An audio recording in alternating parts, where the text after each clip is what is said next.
Welcome to episode 3 of Inside the Comedy Institute. With me today is one of my favorite all-time people, not just comedians, brilliant comedian, but also just a great person. Marina Franklin. She's had appearances on Conan, The Late Show with Stephen Colbert, 1 hour special Single Black Female. She's been at the Just for Laughs Festival in Montreal, the Melbourne Comedy Festival, Bonnaroo, and of course, she is the host of a very popular podcast called Friends Like Us, which is dedicated to women in comedy. So here she is, ladies and gentlemen, Marina Franklin, everybody. Marina Franklin! Oh, hi, everyone. It's so good to be here. I mean, first of all, Greg, that was a wonderful intro. I see why you get work. I mean, it was all of the pluses. It had energy.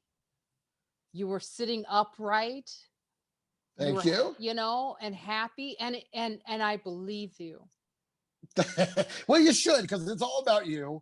And you are, I got to tell you, you've always been an extraordinary talent. And, and watching you really get, these opportunities that you've gotten over the last, 4 or 5 years has been extraordinary to watch. And it's one of those things that where I'm just like, wow, when somebody gets it who really deserves it, it's a pleasure. Justice. It is. It's like you said that. You said that to me. Is that right? Yeah, you said it. It's true. It absolutely is. There's justice in the universe. Someone who deserves this is actually getting it, and that's honestly how I feel. And let's just jump in there. I mean, obviously, we've known each other for going on 2 decades now. We met around 2000, and to be honest, I actually remember the first time I saw you. I remember the night I met you. It was doing a show in a basement beneath a pizza place, 2 Boots on the Lower East Side. That's right. And it was a show produced by a guy who I'm actually still friends with named Tim Halpern. And Tim was, this is 2000, and Tim was like the first guy who was producing a show that he was really big on diversity. He was like, I want every performer to be different, and so he would have ethnically and female, and so he wanted it to be a really diverse show. So I go down there, and I remember seeing you, and I was just like, wow. I thought you were so funny and so pretty and sweet. I was like, who is this? And then your whole act was about your boyfriend. And I was like, of course she's taken. But let's just really quickly, what I wanted to now you've blossomed into this very incredible, professional, dominant comedian. Now the industry, they're always trying to put us in a box. They're always trying to pigeonhole us and say that you're an observational comic or an autobiographical or an alt comic or a blue comic. They're always trying to just make us one thing. So if you had to say what kind of comedian you are, how would you describe the type of comedian you are? I think that's the problem. There isn't one thing. That's what I'm saying. That's Absolutely. The problem they've had. That's the problem that they've had with me, is they don't know what box I'm in or what box. And that is what I've always gone for, is to not be in the box. So Absolutely. In order to say, by the way, that's my podcast. That's my fro, and that's me. But yeah, it's like, in order to describe it would probably be the injustice if I put it into one word, because that is where this industry still needs to learn, is that specifically for Black women, you cannot put us in a box. I mean, it's been said over and over again, and I think they may be slowly getting it, but I don't know. I mean, you have the sassy Black woman. For the industry, they'll call it the Def Jam comic, which is an insult to the Def Jam comics. And then you have, right, because they're more than just Def Jam. They're right, exactly. If they say Def Jam, they mean loud and aggressive, like right off the bat. or just unintelligent, okay? Or they Ooh. just roll out of bed Ooh. fun. They just roll out of bed funny. There's no thought process. Um, Also, there is the alternative scene, you know, Mm. and then there is the blue comics, like you were saying. So, you know, I don't fall into any one of those boxes. I've done all of it. I when I started, as you know, I've done the alternative scene. I did black rooms. Mhm. I Mhm. did um I did really white boy rooms when I opened for Jim Norton years ago. Um, Mhm. I've been overseas, in Australia, Ireland, Scotland, South Africa. I I don't think it falls into a category.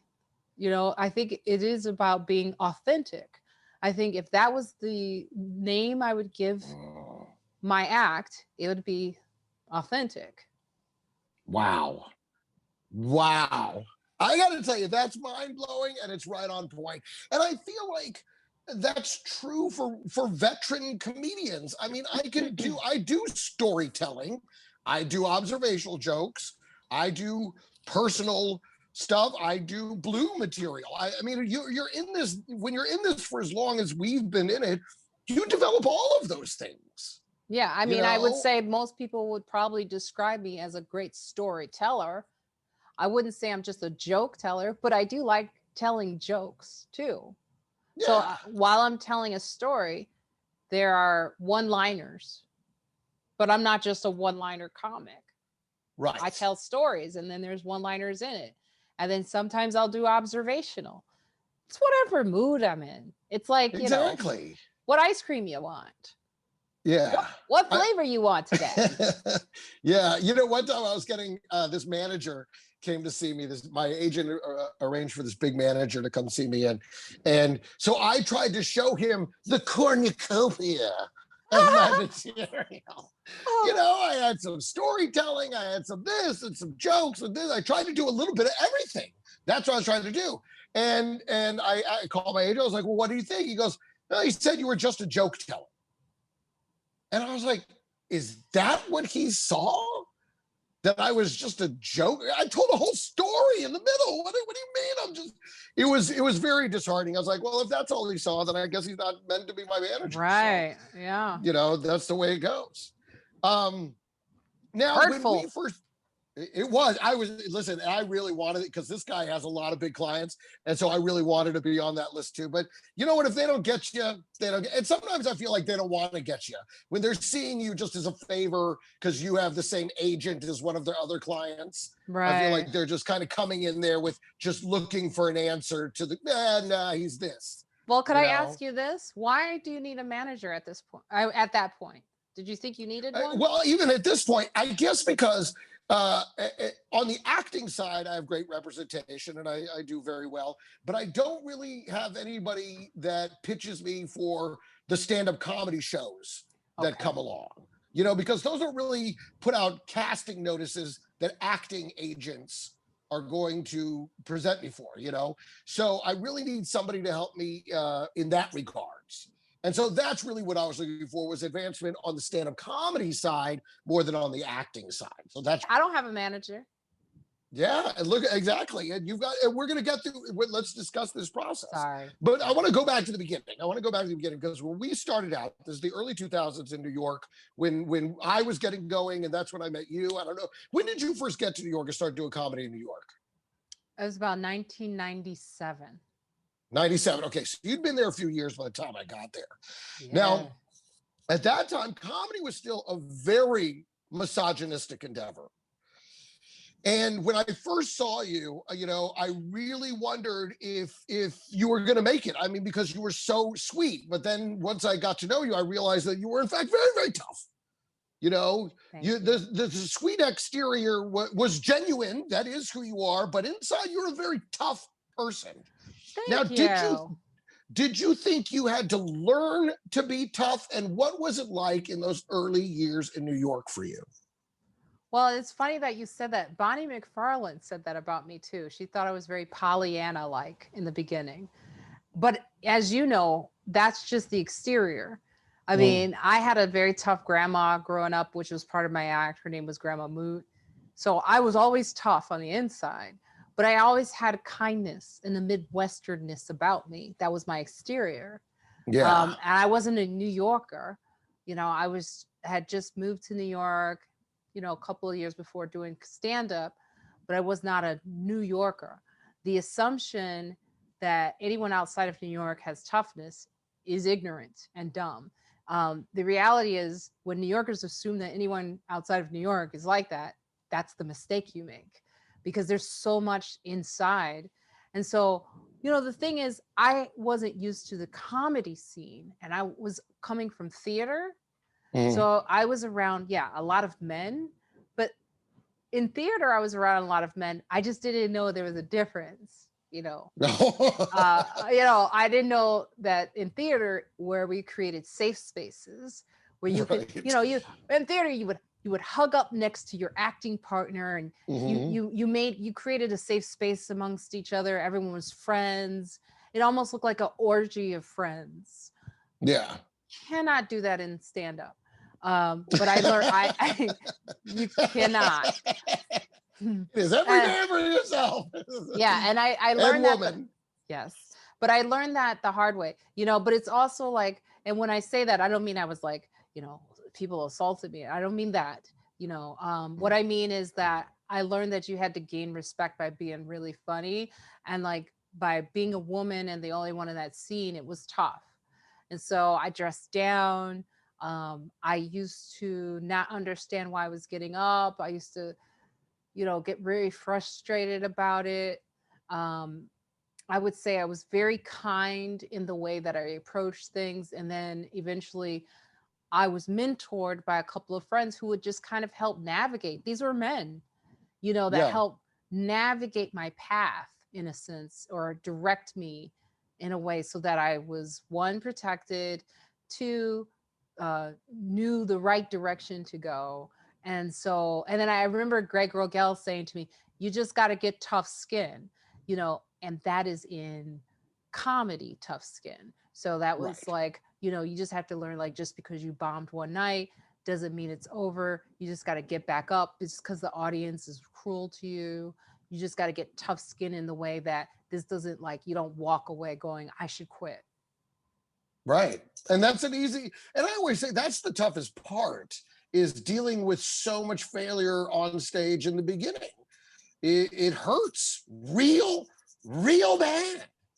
And there's a lot of funny people out there, but they don't have what it takes to go through that fire to make it to the place where you have so much material to where, the majority of your performances are going to go great. And, that process hurts. It can. Yeah. And for a lot, it can make you want to just quit. I mean, you're just banging your head against the wall. And Greg, as you know, we both came up around the same time. We were trying to get on stage at the Boston Comedy Club as new comics. And at that time, there was like, veterans, like, Patrice O'Neal, DC Benny, Tony Woods, Rich Voss. I didn't want to say Rich, but he's a veteran.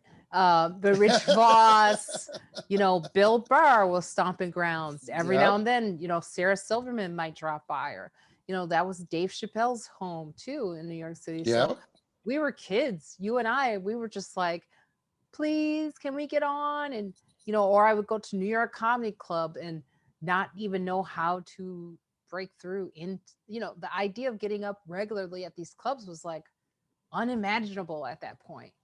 Yeah. The comic strip, was like the lottery, doing the lottery. And you and I would go around doing like open mics, and, it was frustrating, and you do get that. You do develop a thick skin for the rejection. Yeah. That's it. It's absolutely true. Now, what is your material? What's your joke writing process like? When you... Oh, sorry. Oh, okay. I thought you were about to I was like, are you about to say something? Or, No, I'm just listening to you. Okay. When you start, I mean, some people, because this is the question that young comics have all the time. So is it beneficial for me to wake up every morning and write for an hour? Is that what I should do? Or should I just wait until I have an idea? Or what? And and so I always tell them it's what works for you. I mean, if you feel like the best way, like, I interviewed Adam Hunter, and, Adam Hunter's a one-liner guy. But shockingly, his whole process is to take an experience, write the whole thing out, and then pare it down to a one-line joke. And to me, that sounded like a lot of work. I was like, wow, I would never go through that process. So everybody's process is a little bit different. How does your process, where does it start to the finished project? Walk us through that. It's so funny. I don't have one. No, I think you have the wrong person. It's like, what process? I mean, like, no, I don't know. It's called growing up with one parent and, like, growing up in a Black neighborhood than a white neighborhood. It's called having a fucked up upbringing. That's the process. Sorry, folks. Being Black, being marginalized, being a woman, process. Yeah. It's kind of incredible. It's called already being in you. But that is, even though I'm joking, that is actually true. A lot of people are trying to be funny who aren't funny. So that's fine. You can get better. You can even become like a star because you are working at what the industry would allow.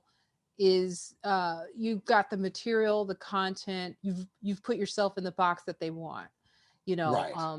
But the thing is to be truly great is, I look to like the greats, like Patrice O'Neal was a great comedian and he talked about being authentic. Tony Woods is a great comedian. I wouldn't say that I ever saw Tony Woods write anything down. I never saw Tony Woods with a group of writers, let's go to the coffee shop and work on some jokes. I've never seen it. These are just people. Keith Robinson. I've never, Keith Robinson works on his material, and Patrice worked on his material, sure. But I wouldn't say it was that process. Like their process came very organically to them. And I would say the same thing for me. It wasn't anything like I don't wake up in the morning and I don't write. That's probably why I'm not like a writer in a writer's room immediately. I mean, but I am a great writer. Right. My process, if I had to label it a process, is just by having experiences and going on stage and telling it as it is. So I don't write anything down. I may jot down like, this story happened to me, and that's it. And then someone once said to me, they were like, that's it? Are you crazy? I go, absolutely. Yes. Because the funniest thing doesn't come from me sitting at my desk and writing it down. You know what comes from that moment? Hackiness, contrived material, really not in my words, because that's not how I perform. When I want to get up on stage in front of an audience, what's funny? I'm funny. What's not funny? Thinking I'm funny, thinking about how it was funny. So I would just, it is a dangerous place to get on stage and trust that you are, in fact, funny, and that you are the person that is going to be able to tell the story in a way. Now, it's a slow process. I don't recommend it to everyone out there. It's organic. That's very genuine. It doesn't work for everyone, but it's mine. I record after, I record every set. Do I listen to it? That's always the question. Do you listen to it? Because I've recorded so much stuff and not listened to a drop of it. I think that's the difference between me being good and me being great. the goal is to get more consistent in my process. So I could tell you the process, but I could tell you the flaws of my process. And the flaw is that I should be listening to it every single time. And every single time, because here's the thing, after doing my hour, single Black female, if you haven't watched it, it's on Amazon Prime, Butchang. After I did that, I realized every comic, unless you do an hour, you really don't know what it's like to be a good comic or great comic. The hour will teach you the process in the way that it needs to be. So like, you know, writing out that set after you figure out the order, actually sitting down after you figured out where the jokes are and what the story it is you want to tell, you should write it out. You should, because after you write it out, then you will come with some of the jokes in it. Right. You know, right. And that's what makes the material eventually become more of stand-up comedy and not just, one woman show. Right. And I know exactly what you're talking about. I actually talk about, storytelling is unique that way, in that when you do it for stand-up, it still has to function like material. Otherwise, if you're not going to have those punchlines in there, then you are doing a one-person show. However, I will say Hannah Gatsby, who was everyone debated, but who is a good friend of mine, I would argue you could do whatever the fuck you want. If you're in the mood to just tell a story, first of all, Hannah Gatsby earned the right to take a break. Okay. I was on the road with her. She worked like a comic, like a dog. She worked hard as a comedian. She earned the right to do whatever she wanted to do with her act. Comics wanted to argue about whether that's funny, but then Dave Chappelle did it, and all of a sudden it's brilliant. But the thing is like she wanted, and she didn't expect it to be successful. She was actually going to quit. You could call that a lot of people called that a one-woman show. There were no laughs in it. So the process can be whatever you want it to be. That's my point, is if you yourself feel like you need to get on stage and call yourself a comedian, but you want to communicate it the way you want to, that is what is your authenticity. And then you define that process for yourself. Don't let someone define the process for you. You define it. But there are some tools for young comics who really want to learn. And that is one of them. You record your set. You write it down. Oh, and you should be funny. That does help. At the end of the day, that does help. Well, and I think that's kind of does. Yeah, but I think that's kind of where the controversy, and I have to say I haven't seen the Hannah Gatsby special. I've only heard about it. And because I don't consume all of the comedy that's out there. I consume some, specifically if it's somebody I know, then I'm going to see it. Like I watched all of the They Ready that Tiffany Haddish put up. I was so glad to see all of those people get specials, particularly Tony Woods, to see him finally get that shine. I actually sent her a message. I was like, thank you for giving Tony Woods somebody that he was the man when we were starting out. He was the man. And he's been the man the whole time to comedians. He's one of those classic comedian, and somehow the industry just overlooked him forever. And so it was extraordinary to see him finally get that shine.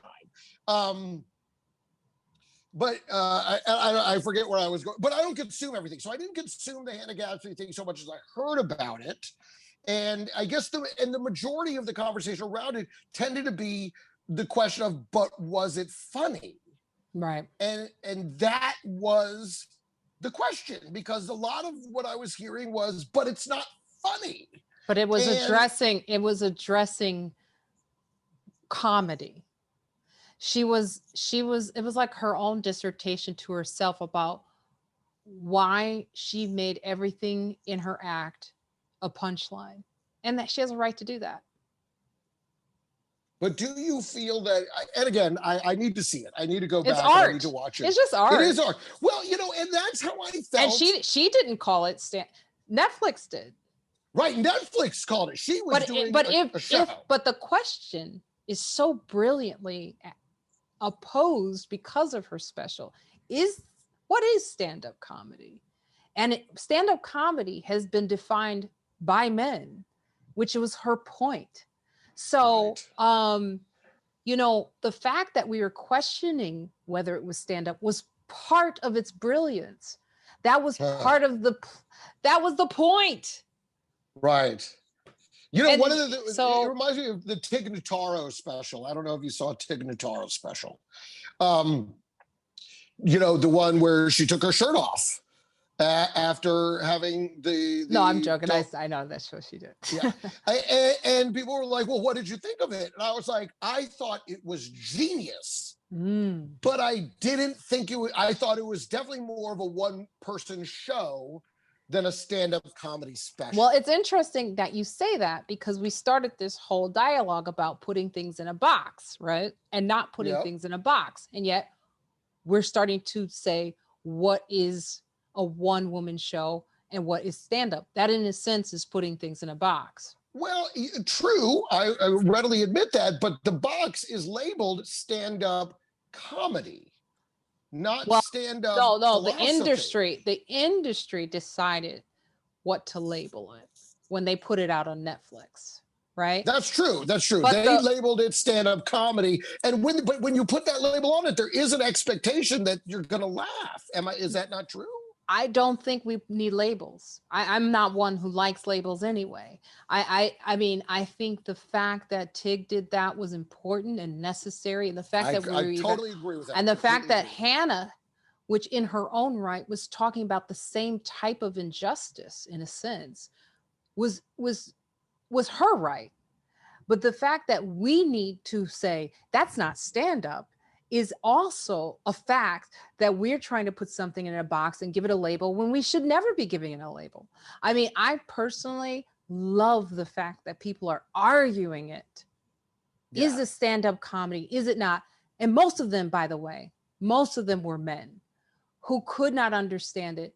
But yet when Dave Chappelle did it, it was so quiet. It was unbelievable how quiet it was. Well, see, and how brilliant he was. That 8-minute, 10-second special, when I watched it, I actually was watching it saying, to my wife, who was the only person in the room, I was like, this is genius. It's not comedy, but it's genius, And I was saying that about, because we know when it's a Dave Chappelle comedy special, and I thought this was clearly not a comedy special, even though it was Dave Chappelle, because he was not making any attempt in it to be funny. I think he was addressing a cultural moment. Right, and I think that's right. I think the fact of the need for comedians is to sometimes address a moment and not be funny.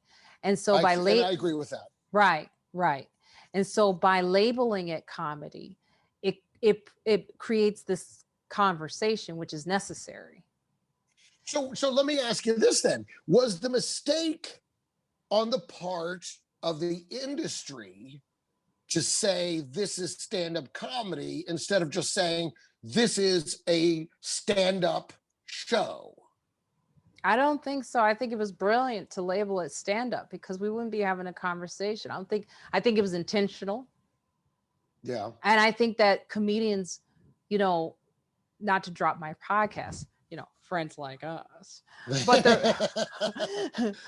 I think we all as comedians have those moments when we've been on stage, when we're the sad clown and we've wanted to express it while we're on stage, but felt like we couldn't because someone is kind of tapping their feet like, come on, give me the joke. And I think every comic, if they were really honest, they have moments where they just wanted to express whatever that was in that moment. That was just like, the pain of the joke, not necessarily the joke. Now, whether or not a Black woman could get away with any of this is also a whole other podcast.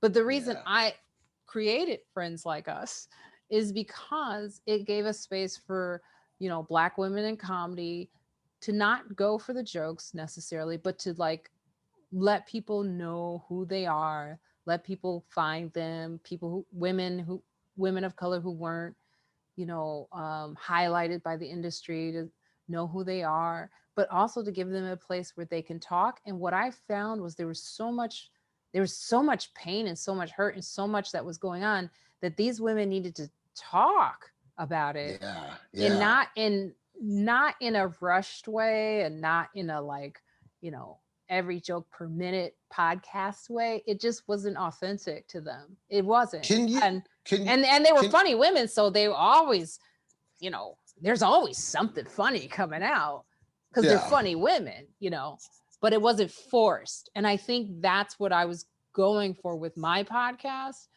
I'm not saying it's for everybody. I don't think Hannah's for everybody. I don't even think Dave Chappelle's moment is for everyone. I just think it was absolutely necessary at the time to get real about the pain that is going on in even comics, because I think Yeah. what a lot of people wanted was some humanity. And as you know, Greg, as we would go around the comedy scene, you would see comics who didn't even know how to like, wait, hold on, are you okay? Do you need, are you human? Hello? Like, are you all right though? Yeah. So, I mean, we could argue forever, like, did Netflix plan that, or who knows? But I think the fact that people were arguing it was part of the beauty of it. That was the Yeah. art of it. Yeah. And it is, at the end of the day, I mean, we do, the art is the beauty of it. This is an art form, and I mean, I think so. Some don't, but yes. but it is, and art can't be put in a box. The more you try and put art in a box, the more it blows the box apart and say, no, I'm art. I do not abide by your rules. And, I think, people that work in a visual, in the painting medium, I think, were the ones that really kind of face that and constantly are having to blow that box apart. And I think us in the spoken word medium are kind of facing that now too. Yeah. I mean, Greg, if I had submitted to Comedy Central, me just ranting about injustice, they would have sent me packing back to Chicago on the south suburbs. You know what I mean? Yeah. But the reality is, it's like, it is art. And you can, I mean, I envy the fact that she was able to do it, and that that people, and obviously people needed it. People really responded to it. They did. Absolutely. So, absolutely. I think that's something, since you have young people watching, I think that's an important lesson, is you find your voice, be authentic in what you do, and don't let anyone question it, and do it the way you want to do it. Don't let anyone define it for you. Yeah, Why? and that when you talk about authenticity, that is what you're saying right now is so important, because young comedians tend to be so desirous of what the industry wants. What are they going for? And trying to make themselves that. And I always tell them, listen, by the time you become that, they'll have moved to something else. Yeah. You have to be you, and what is right for you will find you. Would you agree with that? Oh, absolutely. I mean, and sometimes finding you is a long road. It is a long road. It's not an easy one. And some people find it sooner, and some people imitate other comics and become very successful imitating other comics. And then guess what? And then they find themselves and they start to become themselves. Like in the beginning, I would say, like, I emulated a lot of Tony Woods on stage. I would kind of be laid back, and I used to watch a lot of Richard Pryor, albums, and watch Richard Pryor before her. Now you can't even mention Bill Cosby, but I would watch the way he told a story. Wanda Sykes, I was watching a Black woman on stage who was telling jokes in the way that I wanted to tell them, and it influenced me, and so on that journey, you just you see what you like, you take a little bit, and then you become yourself. And some people, it just takes a longer time. I Wow, mean, that's so yeah. true. That's so real. And it's inevitable, because I don't think, because when you go into it, you can't help kind of emulating what you enjoyed, what you saw that you liked, and saying, I want to do that. And I think when you first start out, it's hard. Yeah, It's it's hard. impossible to not do that. And then slowly you begin to find your own process and find your own voice and find your own rhythm and find your own style. But I think that's a very true, very real statement that a lot of people wouldn't be willing to make.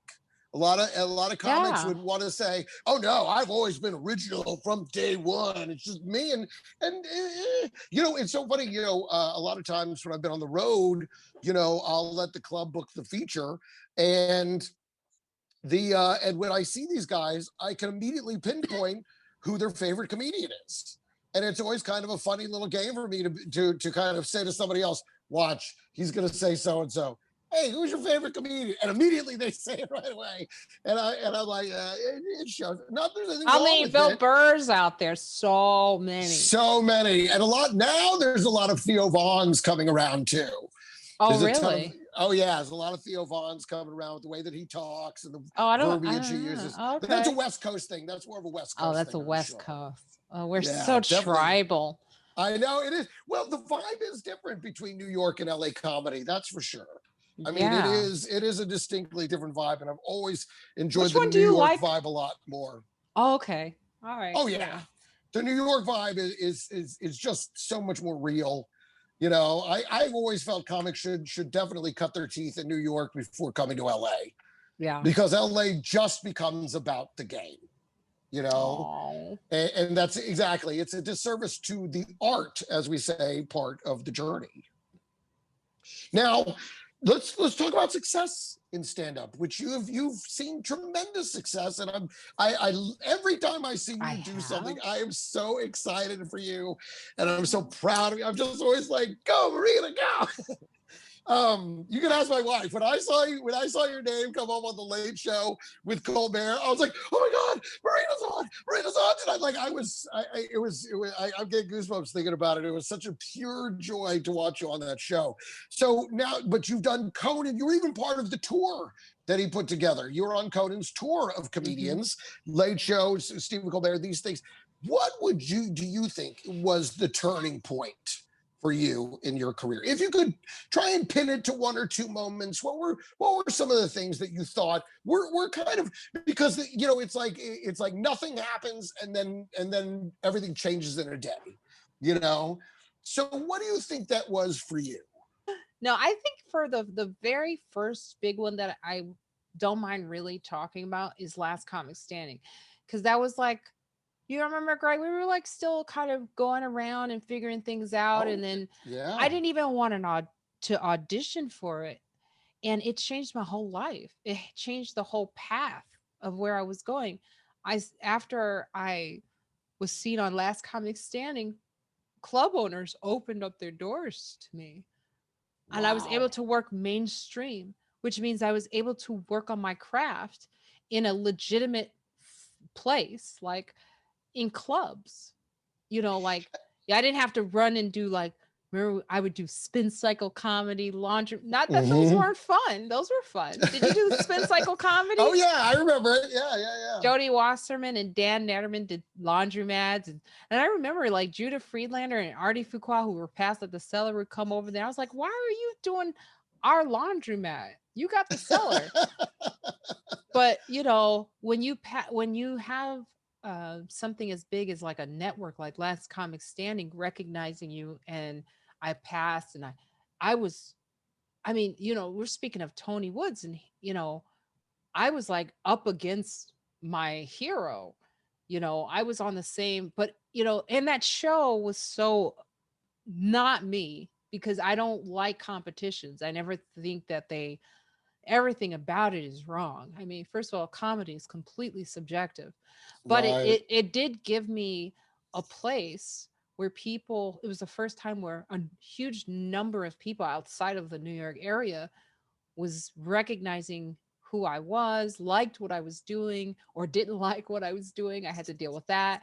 And that was a big moment for me. As much as I hate competitions, I really would never do them again.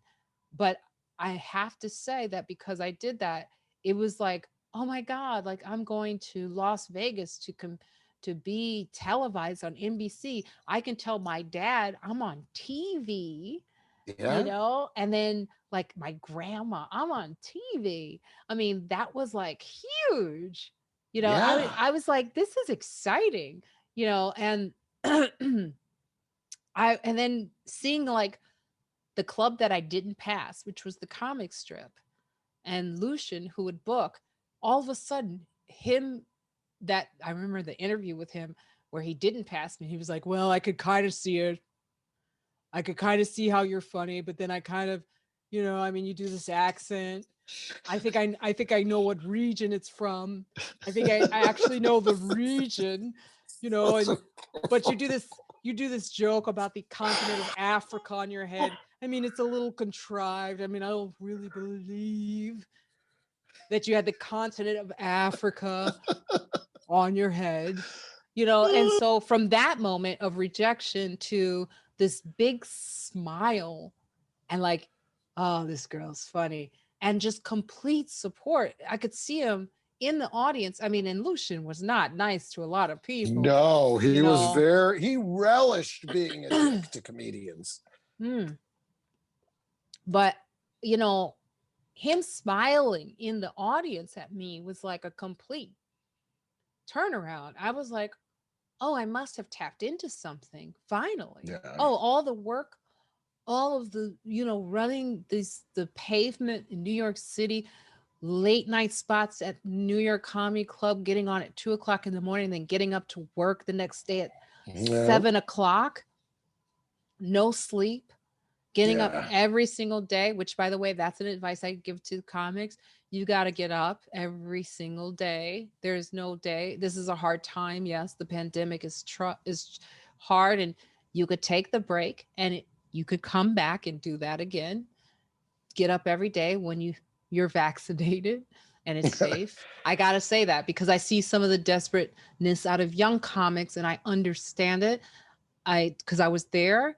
And I'm not going to say I understand it now because I'm not there, but I do empathize with the fact that you need to get out and get up, but it's not safe. I So know. you could take this break. It will all still be there for you. And then when you go back to it, then yeah, you get up every single day that you can and you get better. Yes.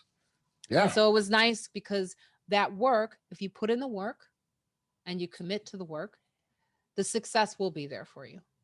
It will. But Yeah, you have it's to be coming. funny. That is key. You better be It helps to funny. be funny. It Yeah. helps to be funny. So that, and you know what's funny? People don't really give Last Comic Standing credit because they say it never really made any big stars, but it really broke so many comics onto that next level. You Yeah. know, even Adam Hunter, again, going back to that, he was a guy that he got the Tonight Show because he got screwed on Last Comic Standing. Yeah, it So- always rejection, even on Last Comic Standing. I mean, let's be honest, the show was awful in its like sincerity. It wasn't at all sincere about the stand-up. They were casting a house. Yeah. They were casting. But the benefits from it were great. Yeah. And I cannot argue that. Yeah. They put me on the map when I wasn't. I remember Right. Barry Katz smiling at me and going, I bet you didn't think you could get it. And I'm doing Lucian again as Barry Katz. But he was like, I bet you didn't think you'd even go this far. And it was just, hey, it wasn't, it served its purpose at its time. Absolutely. It really did. And it did. It helped a lot of comedians get on the map. And it always takes one thing, and that was the thing. And I remember that was like 2005, I think it was. Oh, I don't know. Something like that. It was a bit ago, because I remember it was before I left New York, which was 2006. So now let's just really talk about, because this journey is filled with so many peaks and valleys, at every level. Sometimes you think you're in, and you're getting it, but that doesn't mean it's all, pumpkin pie and whipped cream. So share with us both some of maybe what you would consider your highest high, and maybe what you would consider your lowest low in terms of the business, in terms of the journey of comedy. If you could think, and maybe not, maybe you don't want to share with the lowest low, but you know what I mean? Like, I know there's points that stick out in my mind as lows, and I know there are points that stick out in my mind as absolute highs. So if you were to maybe share with us one of each, I'll share, if you don't mind. Well, I was going to say that within the Last Comic Standing thing was also the lowest, not the lowest low, but as I talked about the highs, I also say that the lowest point of Last Comic Standing was in realizing that it was never about me being funny. And I talk about that moment because it can be that fast, the highest highs, the lowest lows can be within the moments of the highest highs. So like, I understand, Jim. I remember the moment when I realized that they were casting was because on that episode, that was when it was actually televised that the judges had selected people that weren't going into the house. And I remember Brett Butler was one of the judges. I remember her going, Marina, because she voted, I guess, for me, and she was upset. And I remember it was Dan Natterman was the one that everybody was talking about, saying he had the set of his life, but didn't go through. That's right. Yes. And, I was personally like, I thought I had the set of my life, but okay. I'm pretty sure I felt like I was the set of my life. I was like, wasn't it me?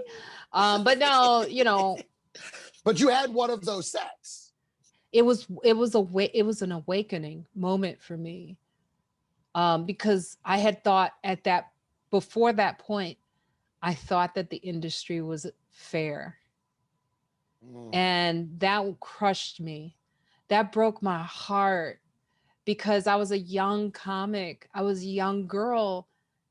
I don't know why I thought it was fair, but for some reason I had thought that just being funny was good enough.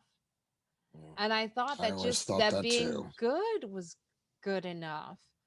And I'll never forget the sinking feeling. It was disgusting, actually. It felt gross. And I remember going, oh my God, none of this is what I thought it was. It's kind of like, how maybe white people are waking up during the pandemic and going, oh, none of this was what I thought it was.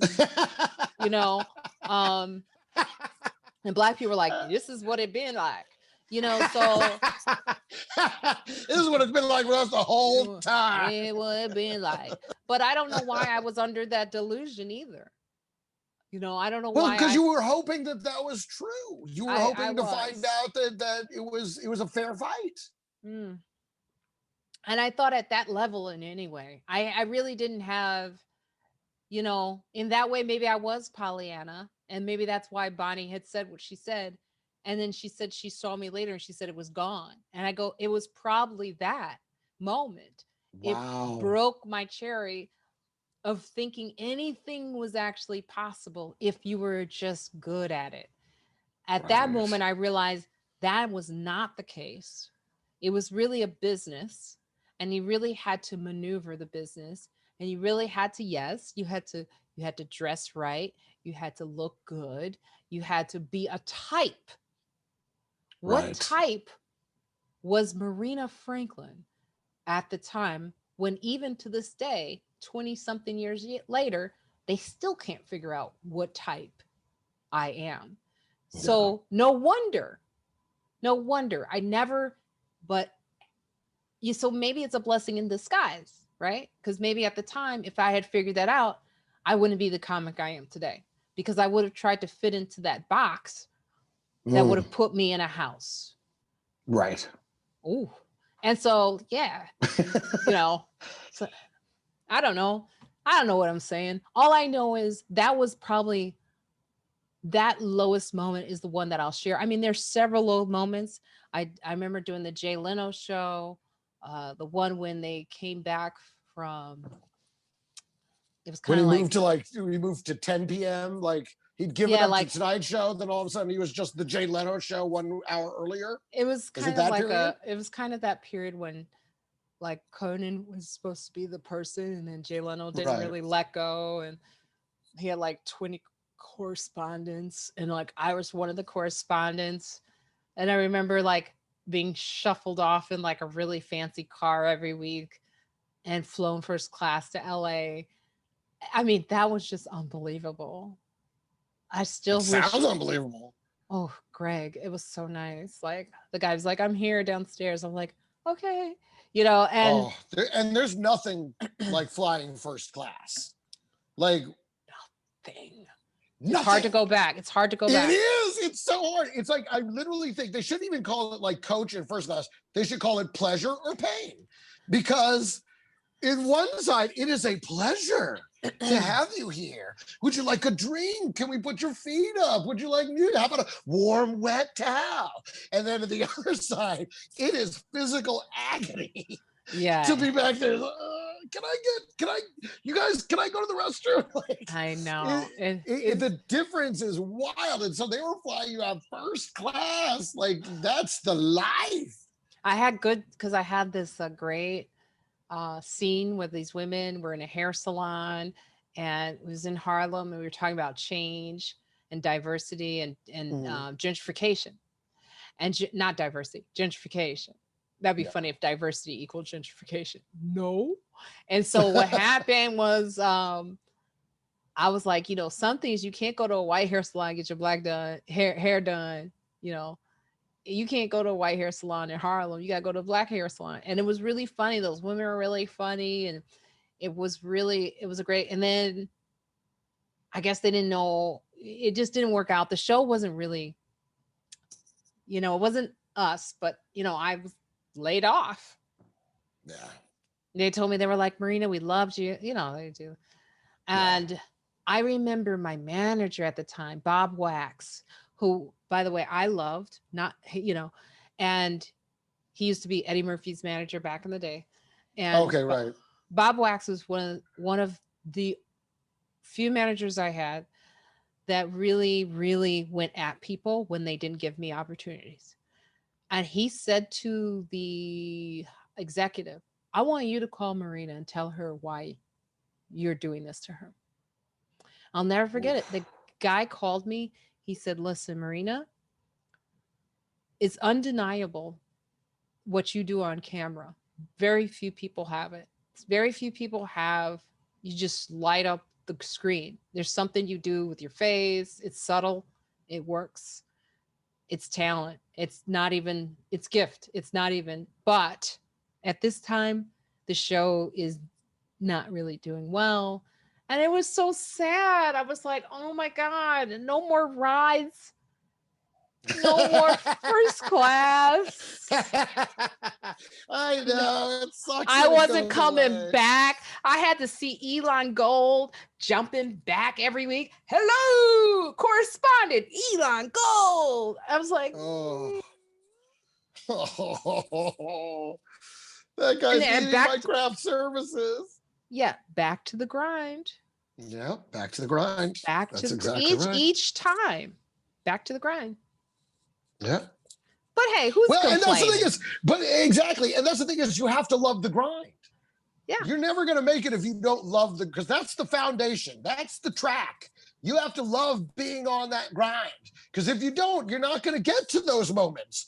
Because it isn't all, even while you're there and you don't stay there, it's not all about those moments come, those moments go. You have to love, okay, back to the clubs, back to getting on stage, back to, the bars, back to doing the grind. I mean, if you don't embrace the grind and love the grind, I mean, that don't you agree that that's the majority of this? I still think of you and I just hitting the pavement. You and I, all the time. We had so much fun. We did. It was, and honestly, I knew then, I was like, this is the best time of my life. And I know it's hard for me to appreciate it now because it's so hard, but I know when it's over, I'm going to look back at this and go, that was the best time of my life. We had so much fun, Greg. So much fun. New York was fun. And I miss you when you're not here. Like, I know you're really an LA, a California boy. Yeah, well, I was born in Cali, raised in Texas, born in Cali, and I have gotten very comfortable. Cali does makes you a puss. It really does. It makes it hard to I know the idea of going back to New York and getting back in that hard work. And I'm like, I don't know, the weather's real nice here. I got an apartment where I can't touch the walls with my arms. It's pretty nice, you know. I know. So, but back to your journey and what you were in the movie Trainwreck, the Amy Schumer Oh, that's movie. right.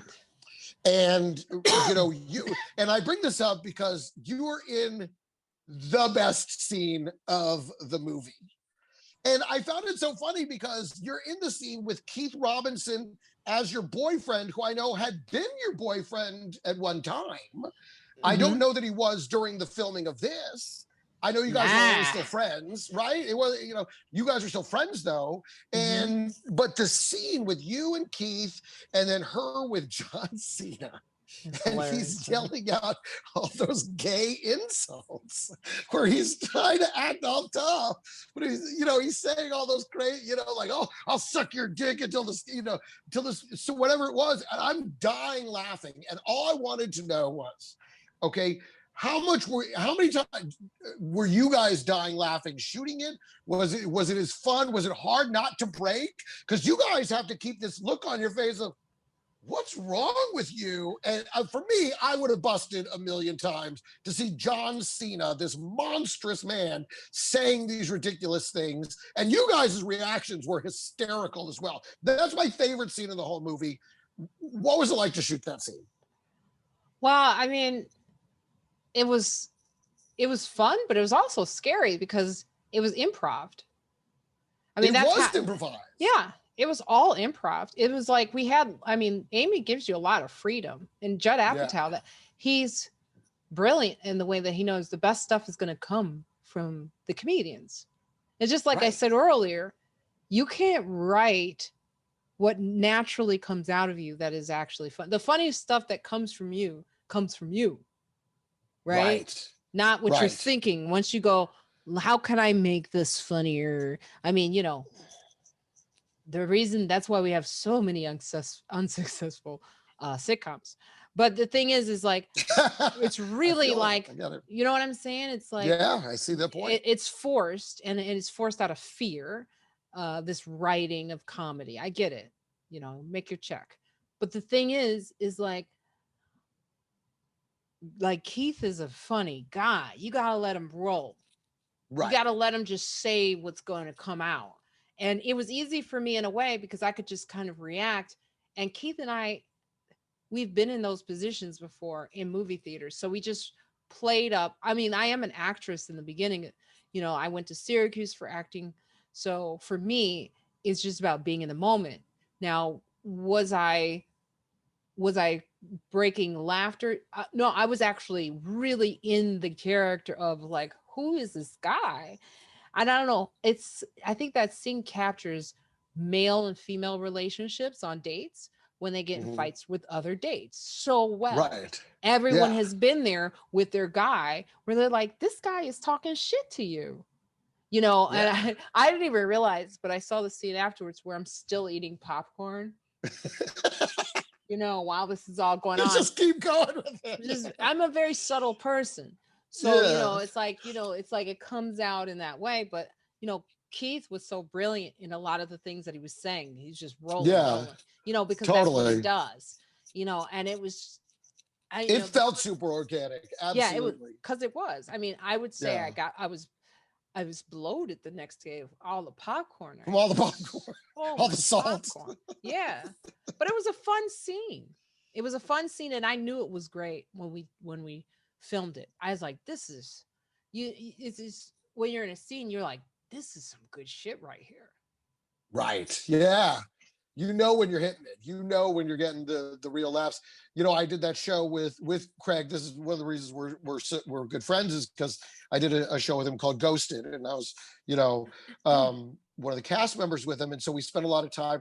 And there were times when we were improvising, particularly when he and Adam Scott would really get going, where I'm like, this is just so funny. These, you know, we are really getting something here. Like I'm just trying to hold it together to cut. Just get us to the cut and I could start laughing, you know. Yeah.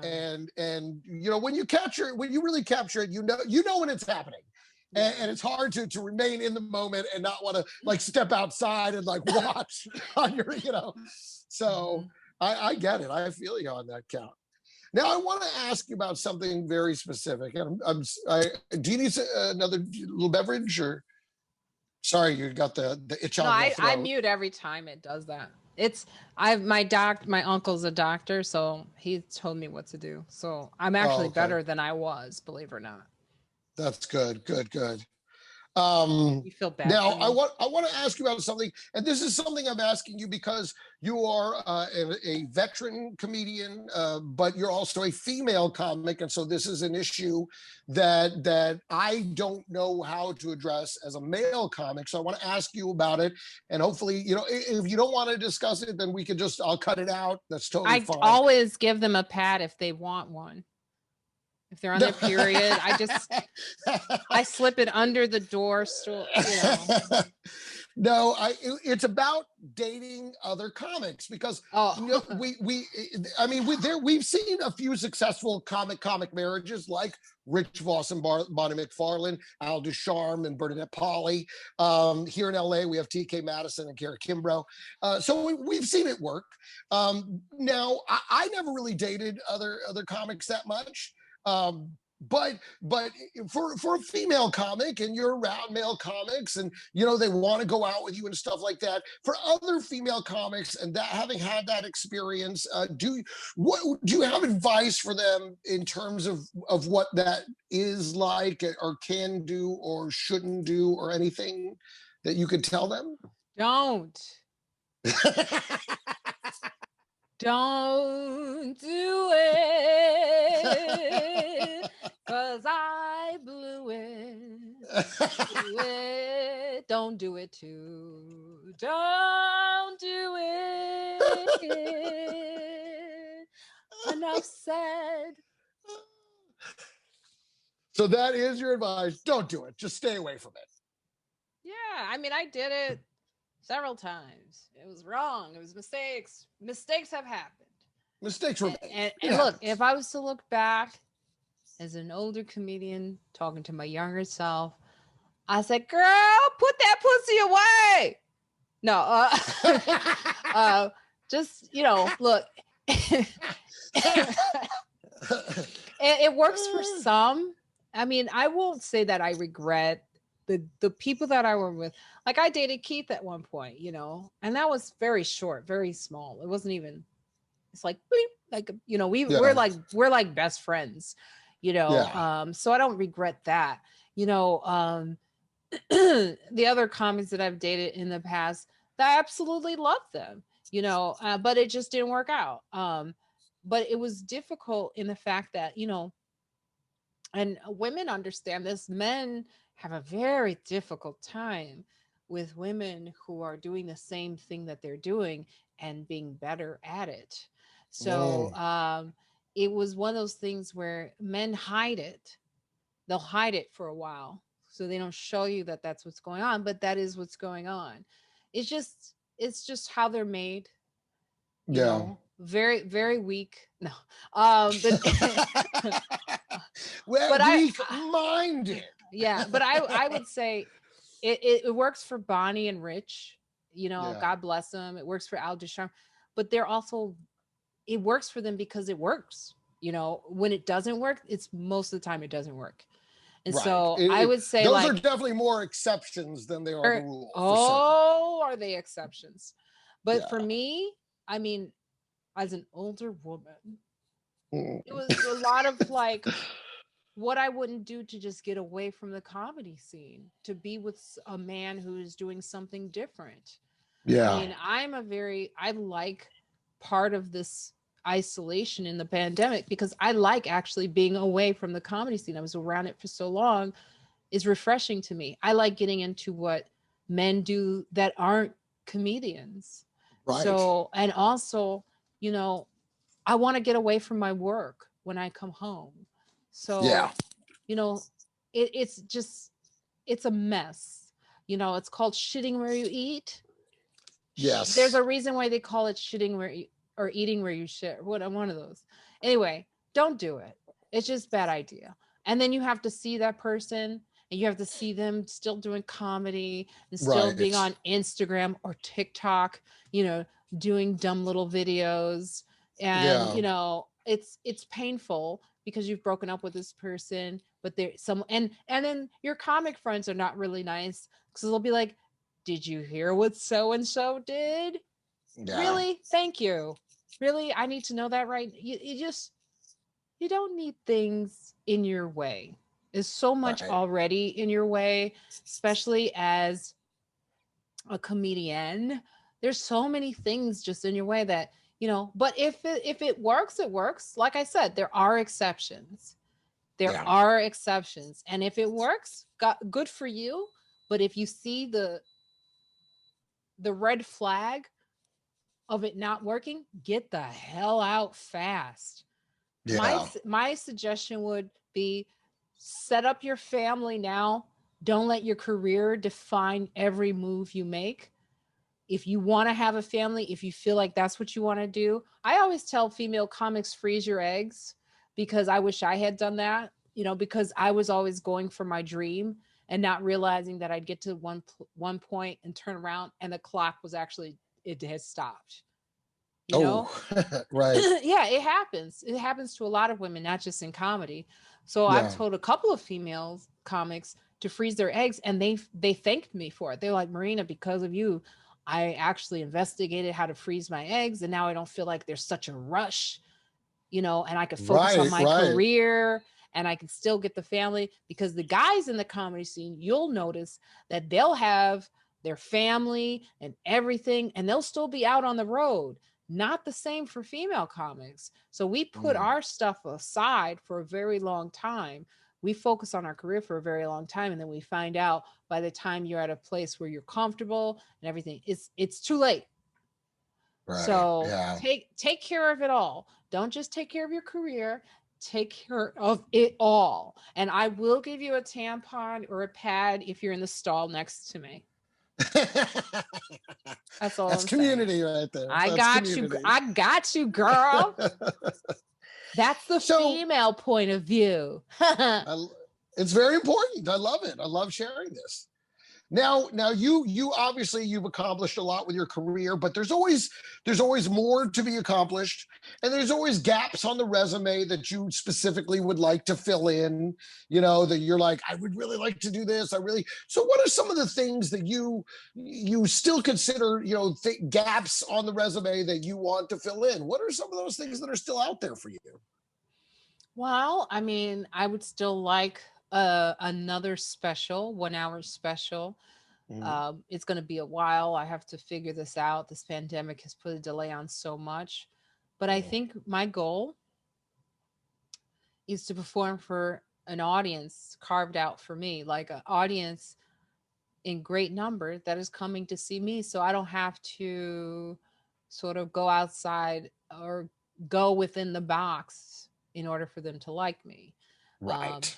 So I mean, that's the priority. It was never to be a star, by the way. Right. Okay. I was told very early on in my career, and you know, a lot of managers, a lot of agents will ask you, what do you want to do? And without realizing, I think I'm doing it, Right. Right. you know, but it's not enough for them. So, but I think the reality is if you really want to be a comic, right? If you want to, if Yeah. you love the craft of being a comedian, Yeah. and if you gotten to the point where you can perform every single day, and you can make people laugh, and you can support yourself, and you can have a home, you can buy a home and have a stable income, you're doing it. Yeah. You know, if you want to be a celebrity, I'm not the person to help you out, because that's something else. That means that you're not about being authentically in this as a comic. That means you want to be a celebrity, and I'm not the person for you if that's what your quest is.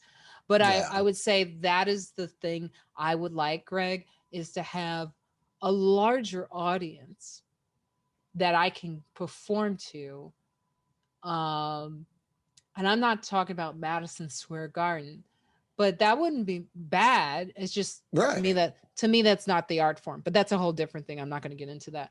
I would just like to have a larger audience that knows Marina Franklin, so that I don't have to ever try to climb back into that box that they've created for me. That's it. Right. That's awesome. Oh yeah, a Marina Franklin show. A Marina Title Shake a Dang. Dang. That's the title of my show. My show is called Shake a Dang. Dang. Shake a Dang Dang. I just cheered the mic.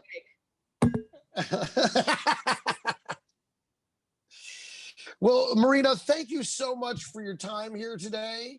Thank you for this an enlightening and brilliant interview, and sharing with us your experience, not just as a brilliant comedian, but as a woman in the arts. You know, it's a pleasure to hear your perspective and your journey.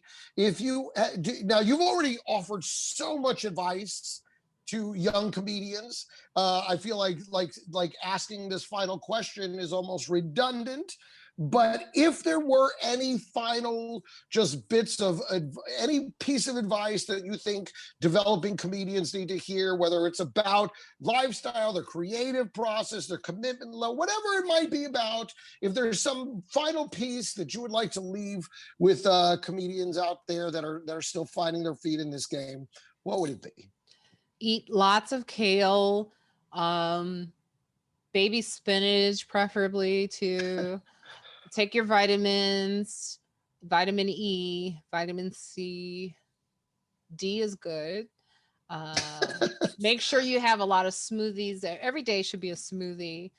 The point I'm making is there is nothing that I haven't said already that you don't know.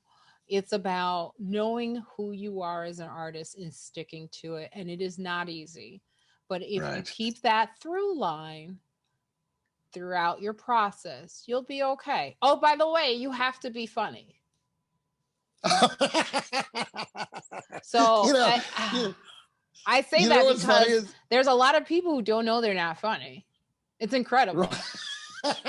It's incredible how there are more people who don't know they're funny than people who are actually funny.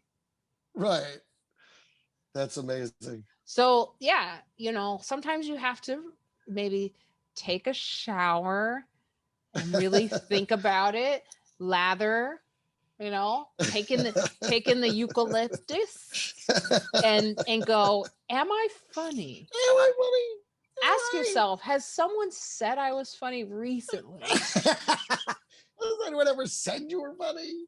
Did my mom say I was? Did my parents say? Was there even a best friend who at one point go, you're fucking hysterical? If none of that applies to you, this whole dialogue is not for you.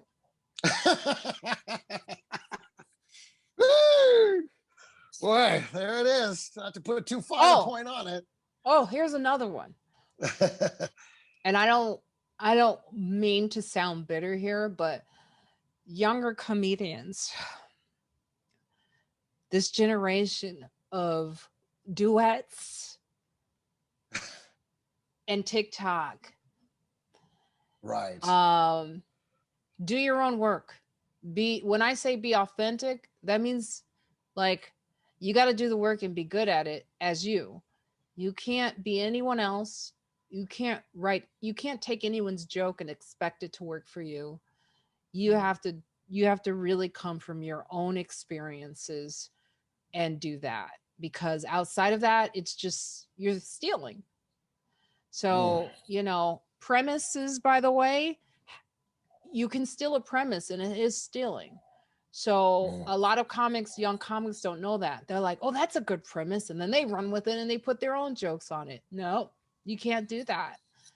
You have to actually work hard at writing a good joke and making it yours, and that's going on quite often right now. So I would say that it's very clear to me, those are the ones that want to be celebrities and not be good. Right. And it's epidemic over here in Los Angeles, because LA does attract those that just want to be superstars more than those that want to really live the craft. And have you seen the glaze that comes over their eyes when you tell them it's not about being a celebrity? They're like, well, she's not talking to me. Right. Like, no, I'm talking to you. I don't want to do the work part. I just want to get me to the fame part. Give me You got to do the work to sum it all up. That is what my British teacher told me years ago, Royal Shakespeare. She goes, if you want to be a sitcom star, that's fine. I don't know why she sounds like Julia Child. She goes, but you've got to do the work. You're not going to be a star. You've got to do the work. There it is.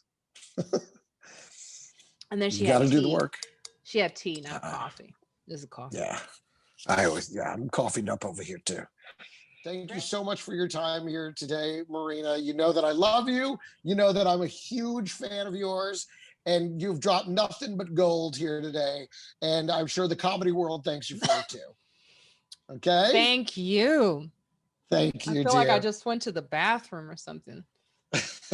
I dropped a load on you did. show. You dropped it. You did. You dropped a lot. And believe me, it is super appreciated. Oh, okay? I love you. You know I love you. I love you too, darling. You be safe and let me know how our friend is, okay? I will. Absolutely. All righty. Talk soon. Bye. Bye.